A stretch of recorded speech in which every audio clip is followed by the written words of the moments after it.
அனைத்து நண்பர்களுக்கும் வணக்கம். இன்னைக்கு இந்த வீடியோவில் எதை பற்றி பார்க்க போகிறோம்னா, today serial review Gowri Gowri சீரியலில் அடுத்தடுத்து என்னென்ன சுவாரஸ்யமான நிகழ்வுலாம் நடக்க போகும் தான் இன்னைக்கு இந்த வீடியோவில் பார்க்க போகிறோம். அதுக்கு முன்னாடி நம்மளோட சேனலை சப்ஸ்கிரைப் பண்ணிக்கோங்க, கூடவே பெல் ஐக்கானை கிளிக் பண்ணிக்கோங்க.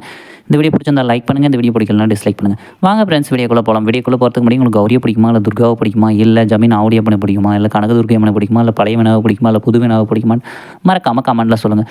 ரொம்ப நாளாக நம்மளோட கௌரி சீரியலில் கௌரி பாப்பாவை காட்டிட்டு இல்லை, இப்போ நம்மளோட கனகாவையும், அதாவது கனகாவாக இருக்கிற கனகதுர்கையம்மனையும், புதுசாக இருக்கிற துர்கா மற்றும் அசோக்கு, டிஎஸ்பி நந்தினி, இந்த ஜமீன் குடும்பம், சிவாச்சாரியார் இவங்கள வச்சே கதையை கொண்டு போயிட்டுருக்காங்க. சென்டரில் வந்து நம்மளோட அக்னி அம்மனும் ஆலம்பச்சி இப்படின்னு சொல்லிட்டு ஒரு புது கேரக்டர் கொண்டு வந்திருந்தாங்க. இப்போ நம்மளோட துர்கா வந்து அசோக் கூட ஒன்று சேர்ந்து கோயிலுக்கு வந்துட்டு இருந்தாங்க. பாதி வழியில் அவங்க இறங்கிக்கிட்டாங்க, கோயிலுக்குள்ளே போங்கன்னு சொல்லிட்டு. இப்போ நம்மளோட துர்காவும் கனகாவும் எப்படி இடமாற போகிறாங்கன்றது தெரியலைங்க.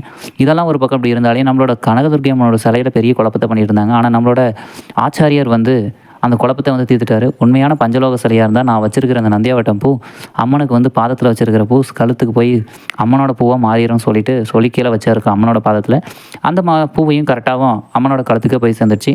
அடுத்து என்ன நடந்துச்சுன்னா, நம்மளோட ஜமீனாவுடைய எப்பன் மற்றும் ஜமீன் குடும்பத்து மொத்த ஆளுங்களுக்கும் வந்து ரொம்பவும் பயம் ஆயிடுச்சு. இனிமேல் வந்து கனகதுர்கம்மன் கையால் வந்து ஜமீன் ஆவுடையப்பனுக்கும் மற்றும் ஜமீனுக்கும் அழிவு உறுதிங்கிறது வச்சு இனிமேல் வந்து ஜமீன் ஆவுடையப்பன் தான் ஃபஸ்ட்டு பலியாக இருப்பார் அப்படின்னு நான் நினைக்கிறேன். சீக்கிரமாக இல்லை கதையை க்ளோஸ் பண்ணிடுவாங்களா என்னென்னு தெரியல. ஓகே ஃப்ரெண்ட்ஸ், இந்த வீடியோ பிடிச்சிருந்தா லைக் பண்ணுங்கள், இந்த வீடியோ பிடிக்கலாம் டிஸ்லைக் பண்ணுங்கள், நம்ம சேனலை சப்ஸ்கிரைப் பண்ணிக்கோங்க, கூட பெல் ஐக்கானை கிளிக் பண்ணிக்கோங்க. தேங்க்யூ ஃபார் வாட்சிங் ஃப்ரெண்ட்ஸ்.